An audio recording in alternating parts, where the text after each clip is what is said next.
नमस्कार, स्वागत है आप सभी का सुजस सारांश की इस क्लास में। मैं हूं आपके साथ विपिन कुमार शर्मा और इस क्लास में हम पढ़ते हैं राजस्थान का करंट अफेयर्स। तो जैसा आप जानते हैं पिछले 2 दिन क्लासेस नहीं हुई थी, तो पिछले 2 दिन की जो सुजस की पीडीएफ है वो साथ में आज की यानी कि 3 दिन की क्लास ये एक साथ मर्ज की जा रही है। तो शुरुआत सबसे पहले हेडलाइन से, और ये किस दिन की न्यूज है, ये है 13 जनवरी। सबसे पहले 13, फिर 14 और फिर 15 जनवरी, यानी कि कल वाली जो पीडीएफ है तीनों को मर्ज करके ये क्लास है। सबसे पहले न्यूज क्या है, राजस्थान में स्वास्थ्य कार्मिकों के लिए बड़ी सौगात। तो बहुत सारे जो पद हैं स्वीकृत किए गए हैं, यानी कि भर्तियां इनकी की जा रही है, जैसे कि चिकित्सक, नर्सिंग ऑफिसर, फार्मासिस्ट, महिला स्वास्थ्य कार्यकर्ता, सहायक रेडियोग्राफर, लैब टेक्नीशियन, किसके कितने पद हैं वो यहाँ लिखे हुए हैं। फिर है अगला, मुख्यमंत्री का संवेदनशील निर्णय, और ये निर्णय क्या है, राजस्थान देश में पहली अंधता नियंत्रण नीति लागू। तो ये इंपॉर्टेंट चीज है, फैक्चुअली ये इंपॉर्टेंट है, किसी जगह पूछा जा सकता है कि प्रदेश में पहली अंधता नियंत्रण नीति कहाँ लागू की गई, तो ये राजस्थान में लागू की जा रही है। आगे बढ़ते हैं अगले पेज पर। यहाँ है, पशुपालन विभाग ने घायल पक्षियों के लिए 16 बर्ड रेस्क्यू सेंटर बनाए। तो जैसा आप जानते हैं मकर संक्रांति थी, उसमें पतंगों के मांझे से बहुत सारे पक्षी घायल हो गए, इसके लिए ये बनाया गया क्या, बर्ड रेस्क्यू सेंटर। मुख्यमंत्री द्वारा मकर संक्रांति की शुभकामनाएं दी गई और पेपर लीक प्रकरण में करड़ी कार्रवाई क्या की गई कि शिक्षा विभाग के 4 कार्मिकों को राजकीय सेवा से बर्खास्त किया गया है। आगे अगले पेज पर हम देख रहे हैं, बालिका चेतना जागृति, जिसमें 6300 बालिकाओं को जागरूक किया। और बीकानेर में 13 से 15 जनवरी को क्या आयोजित हुआ, तो अंतरराष्ट्रीय ऊंट उत्सव। कब, 13 से 15 जनवरी। उसी की झलक आप यहाँ देख पा रहे हैं। देश की बहुरंगी संस्कृति साकार हुई, ये सारी चीजें हम बताई गई हैं। आगे बढ़ते हैं अगले पेज की तरफ। चूरू से एक न्यूज है क्या, औद्योगिक प्रोत्साहन शिविर 17 जनवरी को। राजस्थान की संस्कृति से अभिभूत हुए कौन, ये विदेशी लोग जो कहाँ आए हुए थे, 18वीं राष्ट्रीय स्काउट गाइड जम्बूरी पे। इधर सिलिकोसिस के लिए चिकित्सा शिविर और अवैध खनन के खिलाफ अभियान चलेगा। सिलिकोसिस नीति भी राज्य सरकार द्वारा जारी की गई है, जिसका उद्देश्य क्या है, सिलिकोसिस जो पीड़ित हैं उनको आर्थिक सहायता देना। इलेक्ट्रिक व्हीकल चार्जिंग की जानकारी अब मोबाइल ऐप पर मिल पाएगी। बढ़ते हैं आगे। अब अगले दिन की यानी कि 14 जनवरी की जो पीडीएफ है सुजस की, उसको हम देखते हैं। सबसे पहले न्यूज इसमें क्या है, राजीव गांधी शहरी ओलंपिक, जिसमें 7 खेलों की प्रतियोगिताएं होंगी। इसको हम पहले 1-2 बार पढ़ चुके हैं। अब यहाँ ये बताया गया है कि अभी तक किस जिले से कुल कितने पंजीकरण हुए हैं, जिले वाइज यहाँ दिए हैं, और कुल अभी तक कितने पुरुष और कितनी महिलाएं इसमें पंजीकृत हो चुकी हैं। पंजीकरण के लिए अभी भी लास्ट डेट क्या है, 21 जनवरी, यानी कि ये आंकड़े अभी और बढ़ेंगे। तो 1 लाख से अधिक लोगों ने पंजीकरण अभी तक कराया है, आगे भी जारी है। इस न्यूज को देखेंगे। इसके बाद है, प्रदेश में 201 करोड़ रुपए की लागत से क्या बनेगा, विभिन्न पुलिस भवनों का निर्माण किया जाएगा। और यहाँ सुजस मोबाइल ऐप के बारे में बताया गया है। मैं पहले भी 1-2 बार आपको बता चुका हूँ। जो लोग ये जानना चाहते हैं या जिनको जरूरत है कि सुजस की ये जो ओरिजिनल पीडीएफ है वो कहाँ मिलती है, तो राजस्थान सरकार का जो सूचना एवं जनसंपर्क विभाग है उसी की ये मोबाइल एप्लीकेशन है सुजस ऐप। आप चाहें तो इसको डाउनलोड कर सकते हैं। यहाँ आपको पीडीएफ भी मिल जाएगी, साथ ही न्यूज बुलेटिन भी, वीडियो भी, पॉडकास्ट भी, बहुत सारी चीज़ें हैं जो यहाँ आपको उपलब्ध होंगी। तो आपकी समस्या का निवारण है, जो बार बार पूछते हैं कि कहाँ से ओरिजिनल पीडीएफ डाउनलोड करें, तो आप कर सकते हैं। फिर यहाँ सड़क सुरक्षा सप्ताह, जहाँ वाहन चालकों को गुलाब देकर यातायात नियम समझाए गए। और G20 जो इस साल बहुत इंपॉर्टेंट रहने वाला है, शायद अभी भी क्वेश्चन पूछा भी गया है किसी एग्जाम में, और आगे भी पूछा जाएगा कि G20 बैठकों के लिए राजस्थान सरकार का पूरा सहयोग रहेगा। अब इसमें अभी कुछ दिन पहले तो शेरपा सम्मेलन हुआ था, कहाँ, उदयपुर में। अब आगामी जो अगस्त महीना है, अगस्त में 21 से 25 अगस्त तक G20 के 2 चीजें या 2 ट्रैक पैरेलल चलते हैं। मैंने सुजस वाली आपको क्लास में बताया था। एक तरफ तो जो राजनीतिक या कूटनीतिक जो वार्तालाप है वो होती है, दूसरी तरफ जो वाणिज्य और उद्योग से संबंधित है, दूसरा ट्रैक वो चलता है। तो अब उद्योग और वाणिज्य वाला जो ट्रैक है उसकी मीटिंग अब जयपुर में होगी, कब, 21 से 25 अगस्त को। इसी के लिए जो केंद्रीय मंत्री हैं पीयूष गोयल, वो मिलने आए कल मुख्यमंत्री से और उनके साथ मीटिंग की गई।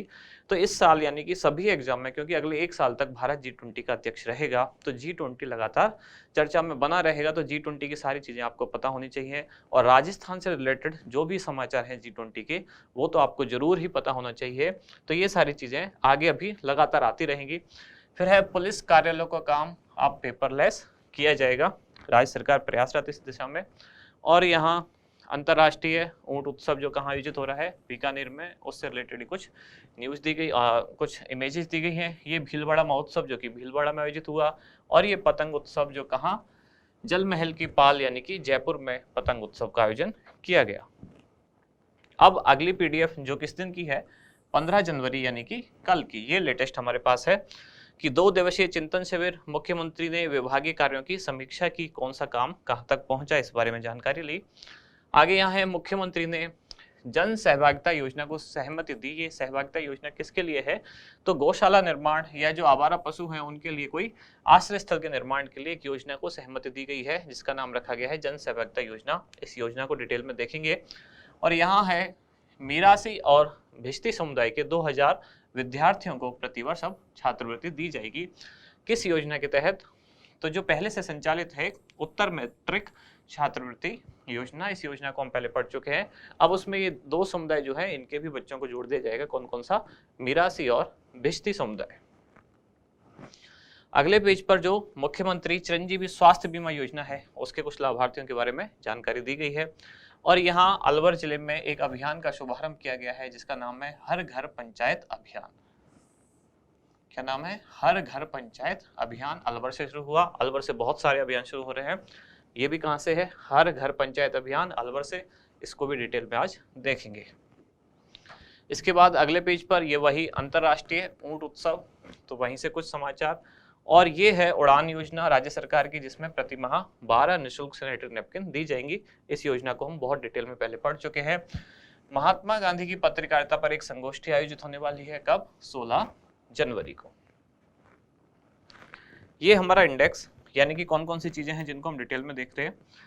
तो सबसे पहले तो अंतर्राष्ट्रीय ऊंट उत्सव, आपने देखा कि 2-2 पेज की 3 दिन की मैगजीन है, तो तीनों दिन लगातार छाया हुआ क्या, अंतर्राष्ट्रीय ऊंट उत्सव। कब से कब हुआ ये, 13 से 15 जनवरी। यानी कि आज हम जो क्लास मर्ज कर रहे हैं, यानी कि 13 जनवरी, 14 जनवरी और 15 जनवरी, तीनों दिन ही अंतर्राष्ट्रीय ऊंट उत्सव आधी न्यूज लिए हुए था, इसलिए ये कॉमन तीनों में से एक आ गया। फिर है राजीव गांधी शहरी ओलंपिक, इसके बारे में जानेंगे। फिर गौशाला और पशु आश्रय स्थल जन सहभागिता योजना, इसको समझेंगे। और लास्ट में हर घर पंचायत अभियान, जो कहां से, अलवर से शुरू हुआ है। तो शुरुआत सबसे पहले इसी न्यूज से जो पिछले 3 दिन से छाई हुई है। नाम क्या है, अंतर्राष्ट्रीय ऊंट उत्सव। कहाँ आयोजित हुआ, और ये इस बार कौन सा संस्करण था इसका, ये है 29वां संस्करण, जो कि कहाँ आयोजित हुआ, अंतर्राष्ट्रीय ऊंट उत्सव कहाँ आयोजित होता है, बीकानेर में।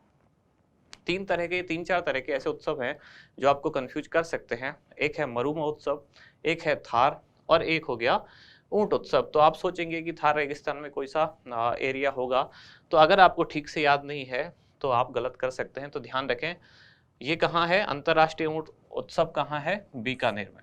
ये इस बार कौन सा संस्करण था, 29वां।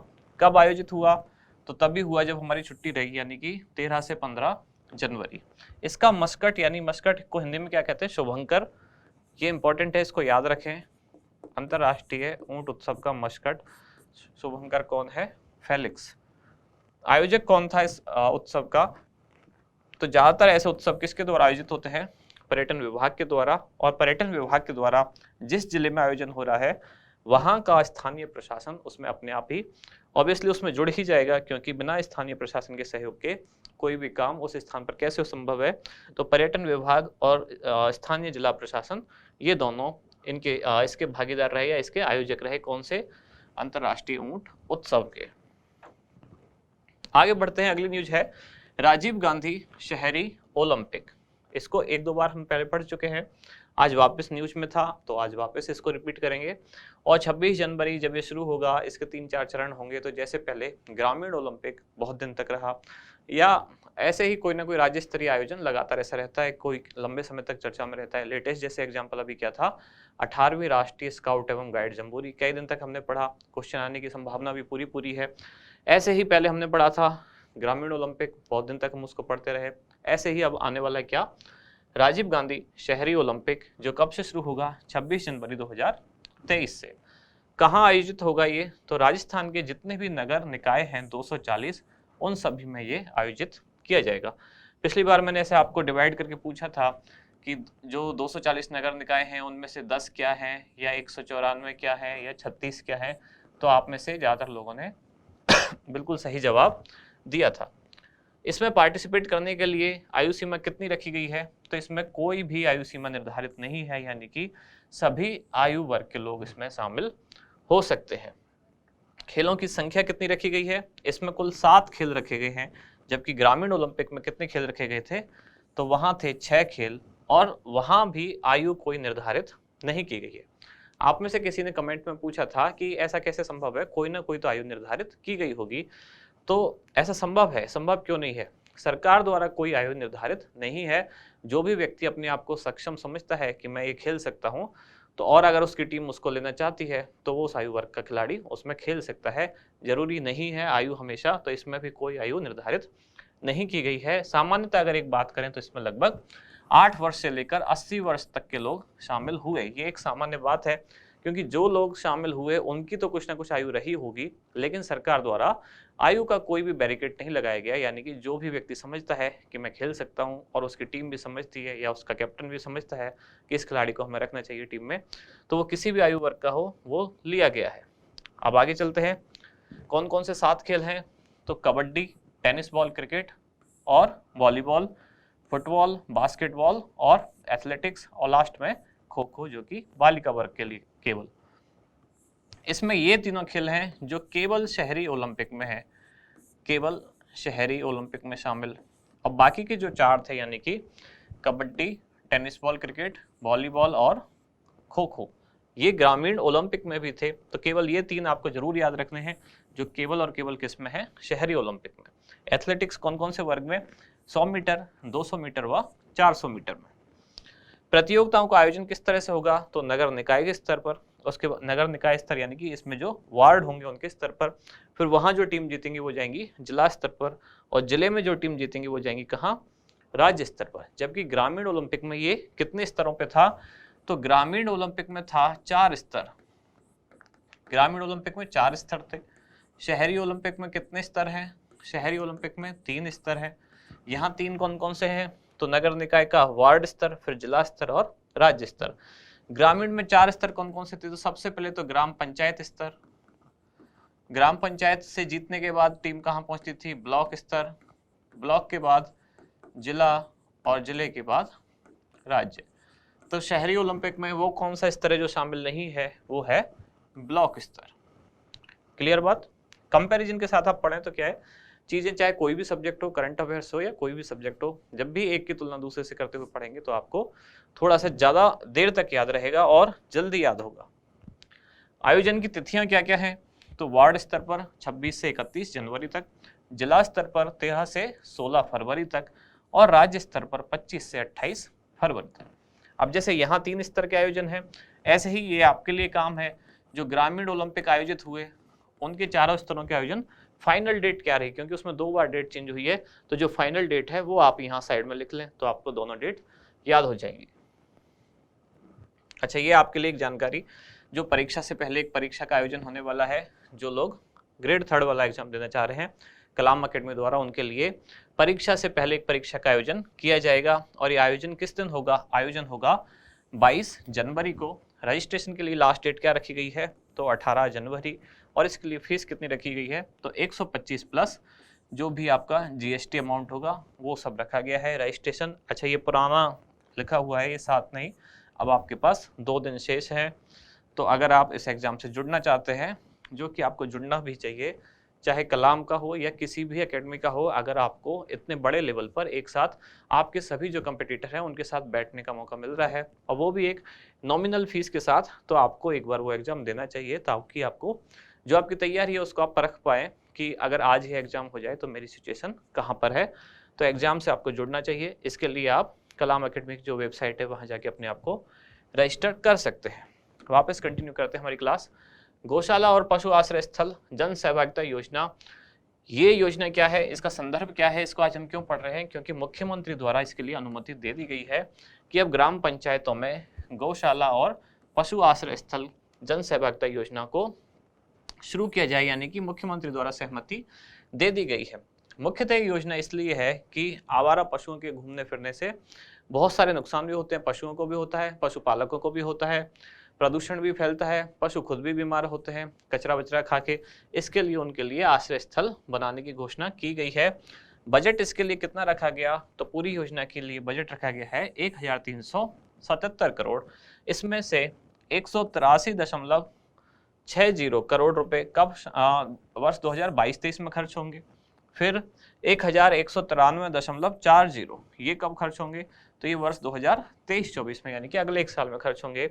और पूरा जो भी खर्चा होगा उसमें से 90% कितना राज्य सरकार द्वारा, और बाकी का जो 10% खर्चा है वो कौन खर्च करेगा या कौन वहन करेगा, वो जो कार्यकारी एजेंसी होगी, यानी कि इसको जो संचालित करेगी, जो गौशाला बन चुकी है उसका संचालन, उसकी देखरेख जो एजेंसी करेगी।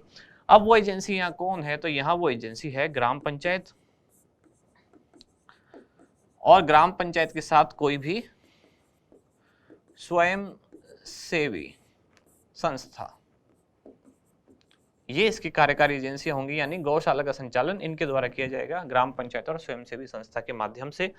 तो 10% जो खर्चे का वहन है वो ये एजेंसी करेंगी, यानी कि ग्राम पंचायत और स्वयंसेवी संस्था, और बाकी जो 90% खर्च है वो राज्य सरकार द्वारा इस योजना के तहत वहन किया जाएगा।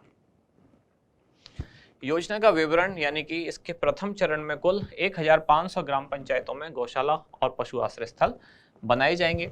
राज्य सरकार वर्ष 2022-23 के राज्य बजट में इसके लिए घोषणा कर चुकी थी कि गौशाला और पशु आश्रय स्थलों का निर्माण किया जाएगा। और खास बात यह है, गौरतलब है कि प्रदेश में गौशालाओं को वर्ष में 9 महीने तक क्या मिल रहा है, अनुदान दिया जाता है। और साथ ही एक और योजना पशुपालकों के लिए, जिसमें 5 रुपए प्रति लीटर के हिसाब से उनको क्या दिया जाता है, दूध पर अनुदान। कौन सी योजना है ये, इस योजना का आप नाम बताएं जिसमें 5 रुपए प्रति लीटर दूध पर अनुदान दिया जाता है। इस योजना का यही क्वेश्चन पूछा भी गया था। योजना का नाम आपको बताना है, ऑप्शन में 5 भी था, 2 रुपए भी था, तो आप बताएं कौन सी योजना है।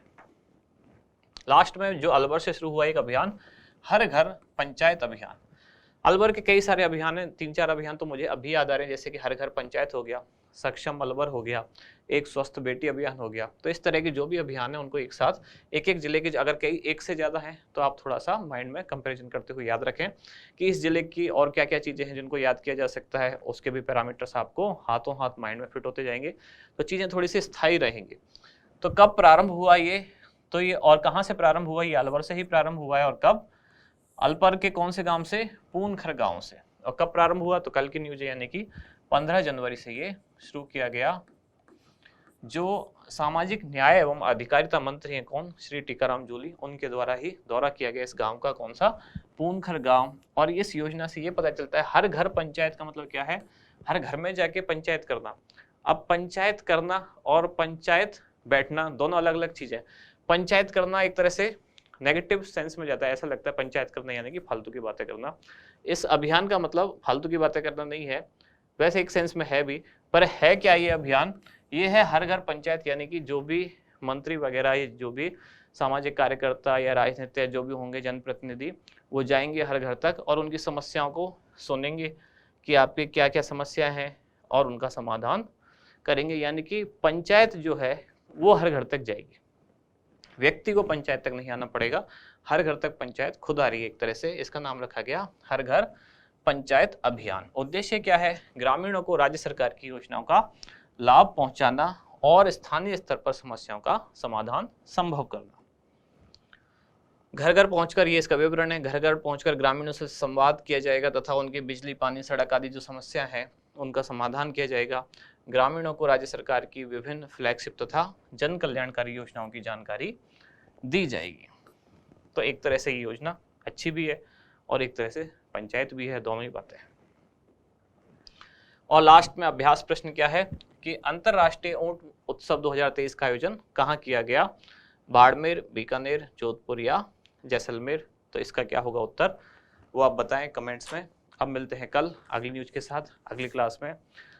अच्छा, एक और बात, जो पीडीएफ डाला गया है किसके लिए, जो हमारी राजस्थान करंट अफेयर्स वाली क्लास चल रही थी, पहले वाले पीडीएफ में 565 शायद क्वेश्चन थे, उसके बाद उसकी आंसर की भी अपलोड की गई है और उस आंसर की में 605 के आसपास क्वेश्चन है। अब इनमें से दरअसल उसमें एक और मिस्टेक निकली है बाद में चेक करने पर, क्या उसकी जो क्वेश्चंस की नंबरिंग थी उसमें 422 के बाद सीधा 433 आ जाता है, यानी कि टाइपिंग एक एरर है, यानी कि जो 423 होना चाहिए वो 433 टाइप हो गया है। तो इस तरह से ये 605 नहीं बल्कि कितने क्वेश्चन हैं, एक्चुअली ये है 595 क्वेश्चन। अब ये सारे आपको प्रिंट होके भी मिलने शुरू हो जाएंगे शायद वार्षिक अंक के साथ, जो कि अब कलाम अकेडमी का वार्षिक अंक भी आने वाला है, 1-2 दिन में मार्केट में मिलना शुरू हो जाएगा। आज वो शायद प्रिंटिंग में जा चुका है। उसके साथ जो ये ऑब्जेक्टिव वाले क्वेश्चंस हैं वो भी आपको दिए जाएंगे, तो आपको मार्केट में भी मिलना शुरू हो जाएगा कुछ दिन में। लेकिन जिन लोगों ने वो डाउनलोड किया है या प्रिंट निकाल लिया है उनको मैं एक बात कहना चाहता हूँ, इसको सॉल्व करने का आप ये तरीका अपनाएंगे तो आपको सबसे ज़्यादा फायदा होगा। और वो तरीका यही है कि आप आंसर की एक बार ना देखें। जैसा कि जब पहली वाली फाइल जो डाली गई है जिसमें 565 क्वेश्चन है, अब वो चाहे 65 हो, चाहे वो 55 हो, चाहे 50 हो, उनमें मत जाओ। आप केवल ये देखो कि कितने क्वेश्चन हैं और उनके आंसर्स वहाँ नहीं है। ऐसा जानबूझ के ही किया गया। आप लोग थोड़े से बेचैन हो गए कि आंसर की तो दी नहीं, आंसर की जानबूझ के ही 1-2 दिन रोक के रखी गई, इसलिए ताकि आप पहले वो सारे क्वेश्चन एक बार बिना आंसर देखे सॉल्व करने की कोशिश करें और उसके बाद आंसर की देखें। नहीं तो हाथों हाथ आप आंसर देखते जाएंगे तो बहुत कम चीज़ें आपको कम समय तक याद रहेंगी। इसलिए अगर आपने प्रिंट निकाला है तो बहुत अच्छा है, यही बेस्ट तरीका है उस चीज़ को परमानेंट याद रखने का। सबसे पहले जिन लोगों ने क्लासेस देखी हैं रेगुलर, उनके लिए ये बेस्ट तरीका है। अगर आपने क्लासेस देखी हैं उसके बाद इसका एक प्रिंट निकाल लें। प्रिंट निकाल लिया है तो बहुत अच्छी बात है, कुछ दिन बाद मार्केट में भी मिलना शुरू हो जाएगा वार्षिक अंक के साथ, तो उसका भी आप इंतजार ना करें। अगर आपके पास ये फाइल है और आपको सॉल्व करना है तो आप अपने लेवल पर उसका प्रिंट भी ले सकते हैं, उसको सॉल्व करना शुरू करें। आप मान लें कि लगभग 550-600 क्वेश्चन है, अपने आप को 2 या 3 दिन का टाइम दे दें, 200-200 करके 3 दिन में आप सॉल्व करें और एक बार सब पर टिक लगाते जाएं और लास्ट में तब आंसर की देखें, जिससे आपको एनालिसिस अपना पता चले कि इस 565 में से या 500 में से अभी आज आपकी स्थिति क्या है। आप क्या 100 क्वेश्चन सही कर पा रहे हैं, 200 सही कर पा रहे हैं, या बहुत ज़्यादा अच्छा आपका स्कोर आ रहा है, 300 प्लस अगर आप कर पा रहे हैं। एक बार एनालिसिस करके देखें तो सही कि आपने जो क्लासेस ली आपको कितना याद रहा। आप बिना कुछ आंसर की देखे सीधा उनको टिक करने की कोशिश करें। यही पर्पज था फाइल को 2 बार 2 फॉर्मेट में डालने का। अब इसका जो आपको सिंपल 1 पेज वाली आंसर की चाहिए, यानी कि ABCD केवल नंबर के साथ आंसर दिए हुए हैं, तो वो भी अपलोड कर दी जाएगी। और आंसर जहाँ जो दूसरी फाइल है इसमें हाईलाइट किया हुआ है जो वही आंसर है, तो आप वहाँ से भी जाके मैच कर सकते हैं। तो मेरी पर्सनल सलाह आपको यही है, जिनके पास ये है वो इसको एक बार बिना आंसर देके सॉल्व करें। 1-2 दिन का टाइम ले लें, खुद को दे दें। 200-200 क्वेश्चन भी करके आप 3 दिन में सॉल्व कर पाते हैं अगर, और फिर फाइनल देखें आपका स्कोर क्या होता है, तब भी इसका जो सबसे अच्छा फ़ायदा है वो आपको मिल पाएगा। तो आज की क्लास रखते हैं यहीं तक, अब मिलते हैं कल अगली क्लास में। धन्यवाद।